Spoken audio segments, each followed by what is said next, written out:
The culture of death. The first time we heard this term, culture of death, is in 1993 in the encyclical of John Paul II, Evangelium Vitae, the Gospel of Life, in 1993. Actually, he got it from the Didache, meaning teaching. Are you familiar with the Didache? Teaching, there is, in the Didache, there is the way of death and the way of life. And John Paul II harnessed it and puts it in his encyclical Evangelium Vitae, and he coined the term culture of death. So what is a culture of death? First, what is culture? Well, the totality of one's way of living is culture. The sum total of our way of life is culture. That's where a broad definition of culture. It is the sum total of our way of life. The way we speak, the way we eat, the way we dress, the way we think, the way we dance, the way we sing, the way we express our faith. The sum total of it is culture. So, in other words, when we speak about culture of death, it is something else. It's already embedded in our way of life. And so, what is the culture of death? Simply put, the culture of death is an evil behavior. It describes the attraction our culture has with sin, lust, and death. Our culture not only permits but promotes abortion, euthanasia, murder, revenge, suicide, war, capital punishment, human cloning, human sterilization, embryonic stem cell, fetal research, etc., and in vitro fertilization. Included in this are homosexuality, promiscuity, infidelity, divorce. The list is a very long list, but again, let's see. It's all about death and the ramifications of death, the branches of death. It permits and even promotes, maybe not yet in the Philippines on a legal basis, abortion, euthanasia, murder, revenge, suicide, war, capital punishment, cloning, sterilization, embryonic stem cell, fetal research, in vitro fertilization, homosexuality, promiscuity, infidelity, divorce. My brothers and sisters, let's go through this briefly. Abortion, you know what abortion is? Huh? Okay. There is the spontaneous abortion and there is the procured abortion. Spontaneous abortion is you don't intend it. The mother has a spontaneous abortion. Inilonggo, nahulugan, I don't know in Tagalog. Nalaglagan.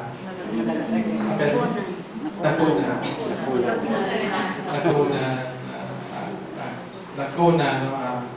In our place, we also say naharasan. Naharasan. So nakuna. You don't intend it. So forget it. It's not a sin. Because a sin constitutes always three elements: full consent, full knowledge, and grave act. So, euthanasia, you know what euthanasia is. So, somebody is dying, you want to end his or her life because you pity the person, you might as well kill her. That's euthanasia. Now, ours is different. Ours is you allow the person to die. The person who is already dying, he no longer lives a quality life. He could no longer live without the oxygen, without everything, intubation, everything. Then you sign the waiver as a family member. Let my dad or my mom die decently. So it's not sin because you are not killing the person. You allow God to take the person's life according to His own time. And besides, moral theology teaches us that if sustaining the life of the sick person will already impede the quality of life of those who are still alive, it is imperative that you stop giving him extraordinary means to live. Okay. Now, murder, you know what that is. What is the difference between murder and homicide? You know that. Murder, you premeditate to kill the person. Homicide, you have no intention of killing the person. You just drunk in a karaoke bar, you got drunk, and then he sings My Way, and he and then he goes out of tune, and you have an argument, and you kill him. How many lives were lost because of the song My Way? I don't know. So, that's homicide. So, it's not intended on the first, it's not premeditated. But nevertheless, a person is still dead. So, it's still there. Revenge, suicide, even some are assisted. No? Okay. Some are cultural. Like, again, remember Japan, harakiri. No?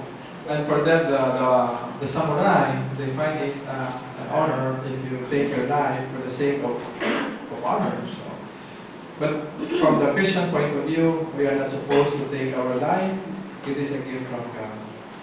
Capital punishment, what we mean is death. No? Cloning, human sterilization. My brothers and sisters, I think these things are more of pressing matters to us. Human sterilization. Now the RH bill is there, except for section. There's a section, there's section 7 something. No? So, what is human sterilization? You make the person infertile so that he or she will no longer procreate. Okay, what is the purpose? To limit population. So that there will be less carbon emission, less mouths to feed, and therefore more money on the pockets, more food on the table. But you know it is not working in the long run, because in the long run, you are killing your people. Human sterilization and contraception does not really work. In 2009, I was invited in Estancia to say the graduation mass for the kinder children, IHAS. One of the parents there is from Norway. Okay. A very good man. We married a Filipina. Way back then, in 2009, 5 years ago, we had a conversation. I asked him what the population of Norway is, and he told me in 2009 it was around 4 million people. It's a big country. They only had around 4 million. And they have a lot of natural resources, especially gas. Okay. And since they are only 4 million in that big country in Scandinavia, the government is encouraging couples to have children, more children. In order to encourage the couple to have kids, the government gives a lot of benefits for the mother. If the mother has a child, the mother will have a maternity leave for 2 years with pay. Wow. And immediately upon giving birth, the couple will be given an assistance with the government of an amount equivalent to 300,000 pesos on birth. Huh? To encourage them to have children. And I asked him, so, what's the effect? And he said, it's not yet gaining traction, it's not working up to now. Because ingrained in their mentality is this culture. Population control, no kids, you have more time to work, more time to go vacation, more money. No? Okay. So, who are the ones giving birth? The migrants, especially Filipinos.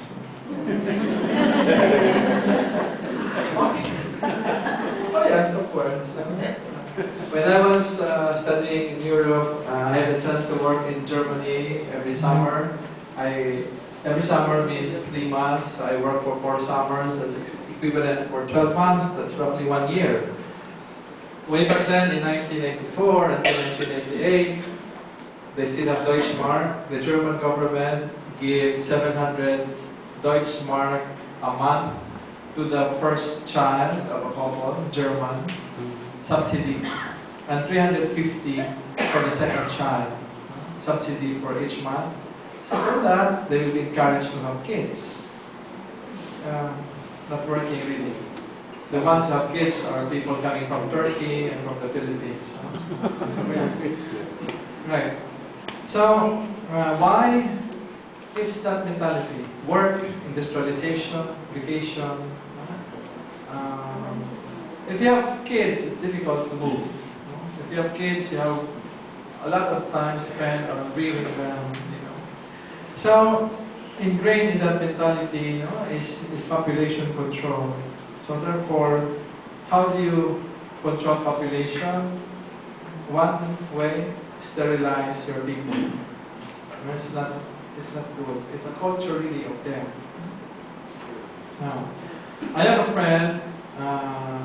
She is, how old is she? 26 when she got married to a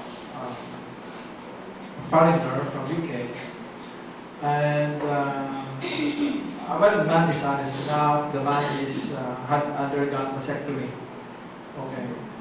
And anyway, she married him, but the man was so regretful. He had vasectomy, and my friend told him, "What if I want a baby? When the time comes when I want a baby, what shall we do?" And the man, before answering the question, said, "This is one of the greatest mistakes he made in his life." He had undergone vasectomy when he was younger. The man is now way past in his 50s. Okay. But they fell in love anyway. So I asked my friend, "So what's the solution?" Yeah, father, he agreed to have sperm donor. I said, "Okay." So where will you get it? Yeah, I'm thinking I will get it from his brother. I said, "No, my suggestion is no." He said, "Why?" "You might fall in love with his brother." And his brother might fall in love with you. Yeah, of course. You have a son. And you have someone that bonds you together. Whether you like it or not, you'll be meeting with each other because you have a son. Yeah, because I'm thinking that my husband is the same line, the same genes, and said, "No, look for someone else, no, not him." That's my wildest suggestion anyway, coming from a priest, but more so from a friend. No? Sige, alam ko nga, na, bakit siya? Why him? I love him. I said, "Okay, can we do? Can we reconnect?" I said, "No, hindi na pwede. Not anymore." So, that's it. So, but I told her, just be careful and prepare for something worse. When the time comes that you will get pregnant by another man, he might change his behavior. He might get envious or jealous. That's normal. Because you are pregnant not by his, but by other man.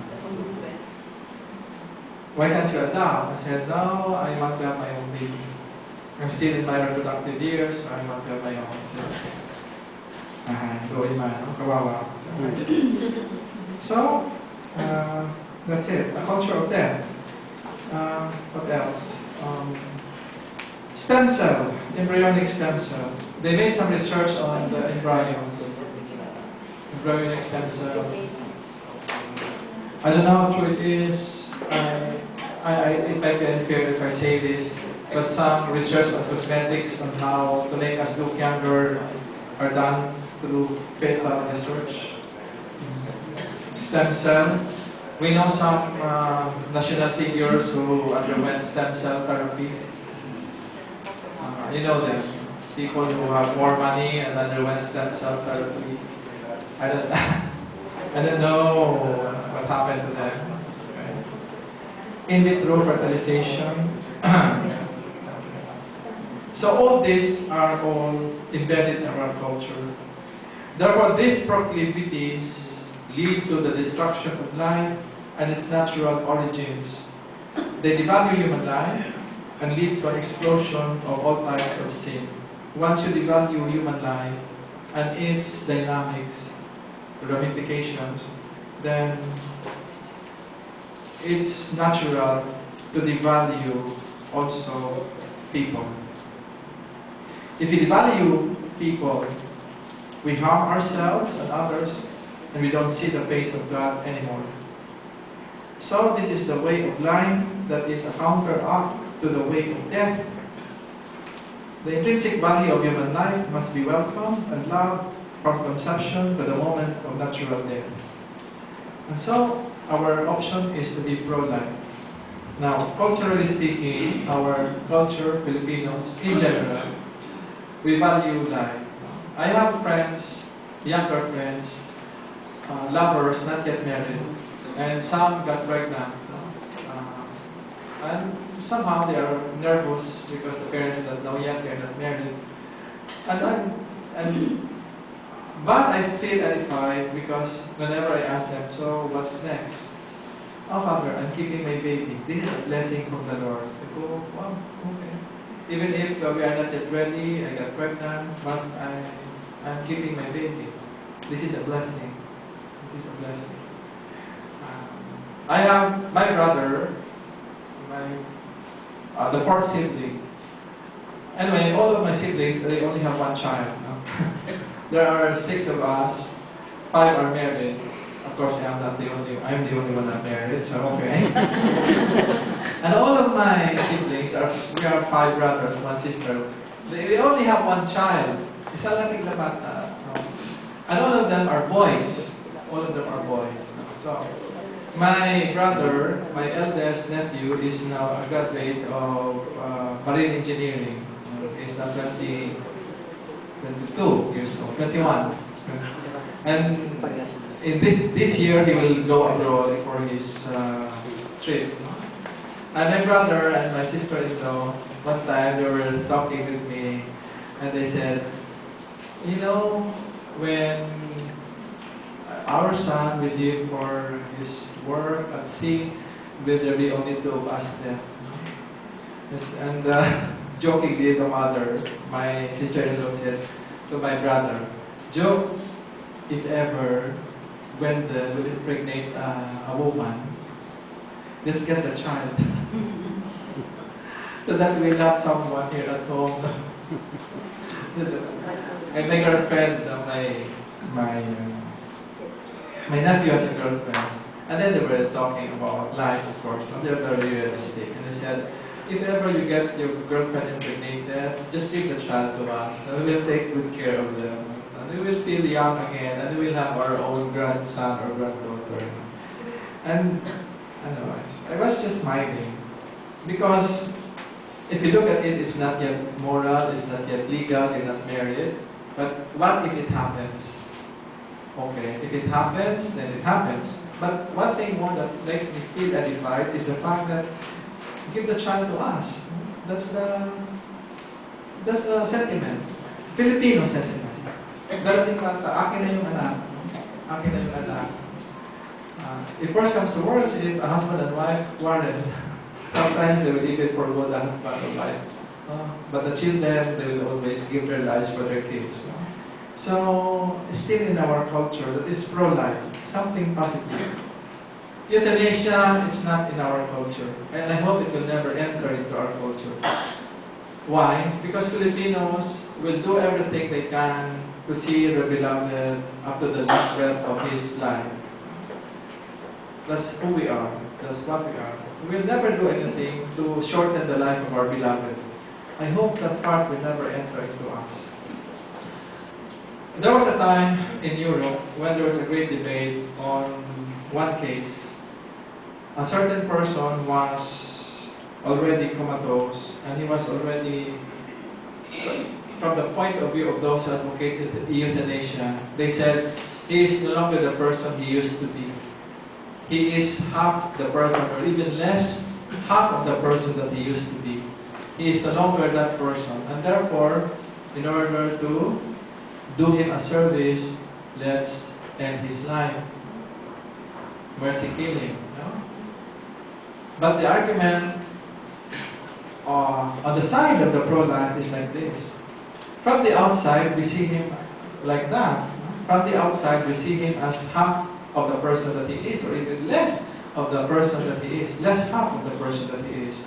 But who are we to say that he is no longer that person? What we can see is only from the outside. We don't know what's going on in his mind and in his conscience. That leads us to Jesus Christ. What we see is a person hanging on the cross. there are three groups of those who taunted Jesus: the passers-by, the chief priests, and then one of those who were crucified. And they taunt him practically at the same level. If you are the Messiah, come down from the cross and we will believe in you. Okay. And then the group of the chief priests, the Pharisees, and the scribes. He saved others, he could not save himself. Come down from the cross if you are the Messiah. Right? And then one of the crucified together with Jesus said, no, okay, save us. So therefore, from the outside, we see a person hanging on the cross, weak, defeated, scourged, spent out. But we don't know what's going on inside Jesus Christ. Thanks to the gospel writers, they gave us a glimpse of what's going on inside his soul. He was praying. He uttered the 7 last words. And they were beautiful words. The passers-by never paid attention to those words. Only those who have the insight of what's going on in Jesus' heart understood what he was saying. Father, forgive them, for they do not know what they are doing. Today you shall be with me in paradise. Woman, behold thy son. Son, behold thy mother. I thirst. Then the 5th word. What is the 5th word? The 7th word. Father, into your hands I commend my spirit. It is finished. My God, why have you forsaken me? The 5th word is that. The 6th word is, it is finished. My God, why have you forsaken me? And the 7th word is Father, bless my spirit. It is finished, the 5th word. So, you see what we do not know what's going on inside the heart of the person who is dying. But like Jesus, he might be praying and God is in communion with that person. So, again, talking from the point of view of our culture, I hope it never enters into our culture. This euthanasia and this abortion and this sterilization. Another thing about sterilization, I talk to my friends who are in the medical profession, and bluntly they simply said, Father, there's only one contraception that doesn't have a side effect physically on the person, and that is the condom. All of the contraceptions, they have side effects on the person. And the woman, the wife, and on the husband. Okay. It's good to know that. Yeah, because really they harm the body. What for? What's the purpose? In order to stop conception. But we are abusing the design of God. So, lastly, on the issue. This might be a little far off, but you see, same-sex marriage falls under this culture, the culture of death. Death to the moral order, death to the will of God, and death to natural law. Oh, okay. Kung kaso ng dua kalalaki, if you marry the 2 men, who will be the father, who will be the mother? If you marry the 2 women, who will be the father and who will be the mother? Okay. Around 2 months ago, I almost fell on my chair. I was watching TV and on national TV, local TV. On the TV, there was one lesbian tomboy who proposed to her girlfriend on TV, on the stage. I said, oh. And everybody was laughing and crying and said, oh, how sweet, how sweet. I said, what? Nobody object? I mean, if it were a man and a woman, by all means, of course, you know? And I don't care how old they are. But it's a woman and a woman. And then the woman proposed to the same woman on her knees, and when you marry me, I said, oh my goodness. I am not really a very conservative and traditional and rigid priest to some practices in the church. But when it comes to faith and morals, they are non-negotiable. I could be very, very kind and loose to some non-essentials in the church. I'm not so strict when somebody doesn't kneel during consecration. Why? Because he might have arthritis or rheumatism in his legs, no? Okay na.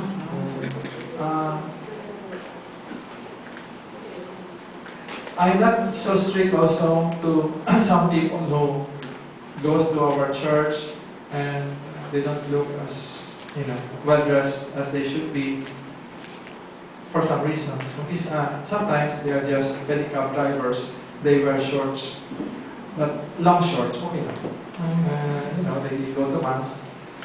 But when it comes to a man and a woman, woman and a woman, man to be married, you cannot. So that's a culture of death. Culture of death. It will demoralize the new generation. It will destroy the moral order. It will subvert the will of God. And sadly, it is now endemic. It begins to penetrate into our way of mentality. So, what I'm trying to say is, we don't judge them, we don't condemn them, but neither do we allow it. I'm talking from the theoretical point of view. Now I talk from experience. I have a friend from America. We know each other when I was in Adika way back in the year 1990. He came back to the Philippines 2 years ago, 2012. We haven't seen each other for 22 years. And he said, "Father, come to this restaurant. I just arrived from California." I said, "Oh my goodness, you're here." I said, "Okay." And I will launch my new book because he's a writer. He's a very good, intelligent man. He's a writer and he's a medical practitioner. Not a doctor, he is a nurse. Okay. So when I arrived there, we had pleasantries. He looked so, how do I say it? He had a lot of makeover for himself. Highlighted hair, everything. And then we talked and we exchanged pleasantries. And after some time, he introduced me to a man and said, "Father, this is so-and-so. He's my partner." And we were married. I almost fell on my chair. I said, "Okay."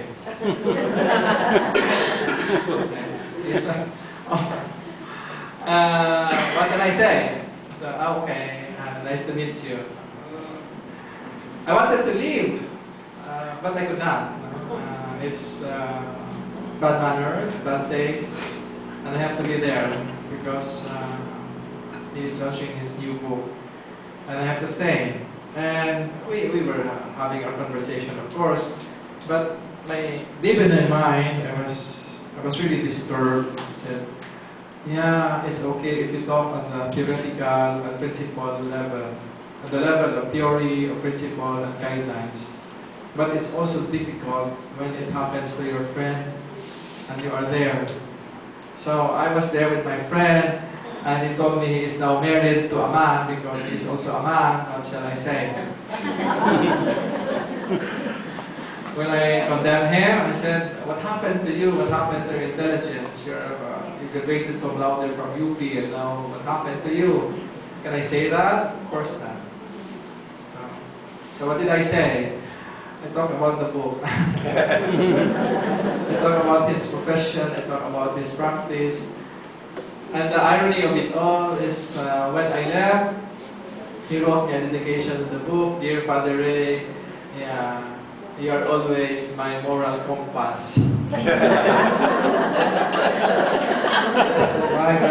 This compass is out of order.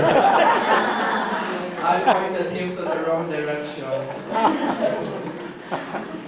I don't know. So this is the culture, the culture. What, in conclusion, what are we to make of this whole? I could see the mercy and the tolerance of God. We know what is good, we know what is bad, we know what is right, we know what is wrong.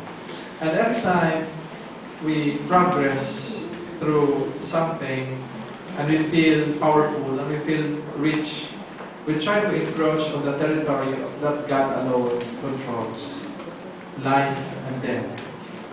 Thank you for the tolerance of God, for His mercy and for His compassion, because He is still very patient with us.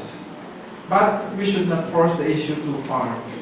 Our prophets, our priests, our bishops, the Pope, they tell us that this is not correct.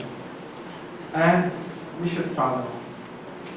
Therefore, my brothers and sisters, now, let us reject this culture of death that is very harmful for us, for humanity, and for the next generation.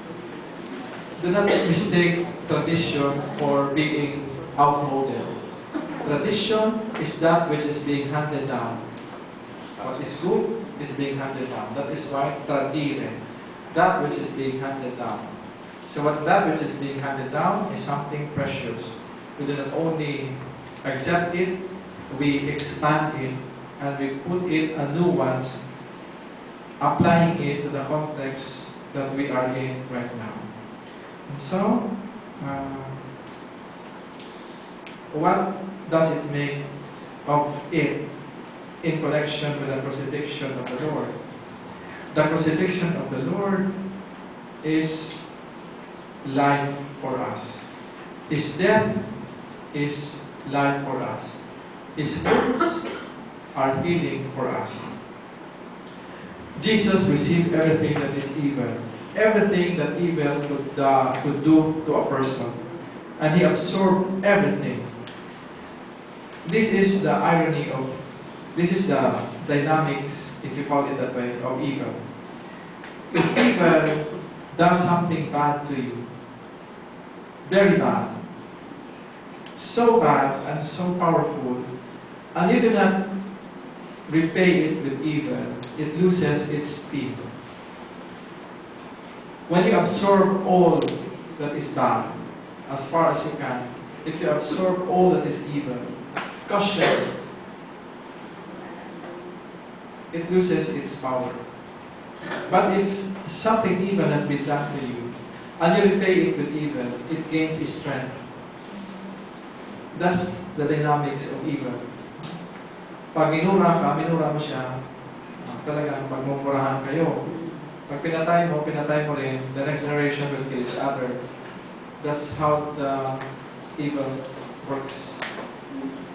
Pag minura ka, tahimik ka na.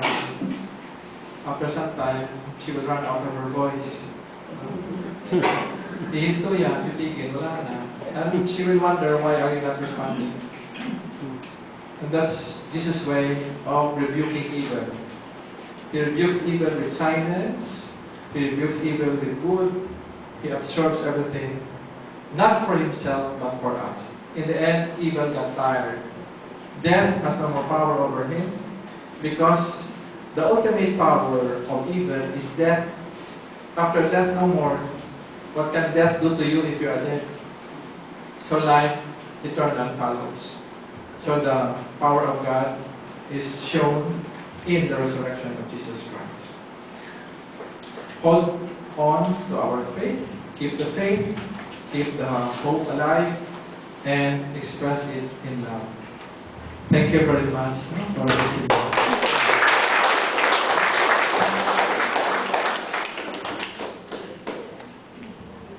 Padre Surudo, thank you very much for giving us